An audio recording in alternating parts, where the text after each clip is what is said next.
kunyari hindi ko siya kayang ubusin, isi-sealed ko siya ng ganito. Ito. Ayan, naka-sealed na ulit siya. No.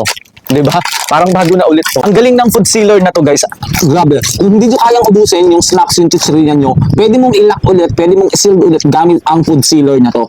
Ayan, guys, napakaganda. At sobrang mura lang dito. As of today, 90 plus lang siya. Sobrang mura lang. Kung hindi ko kaya, kunyari, hindi ko siya kayang ubusin, so isi-seal ko ulit siya para parang bago na ulit at di masayang yung pagkain, di ba?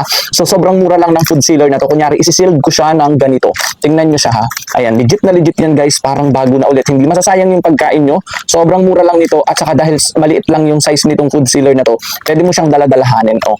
Ayan, guys, kunyari ito, hindi ko siya kayang ubusin. Ayan. Naka-sealed na ulit siya. No. 'Di ba? Parang bago na ulit to. Ayan.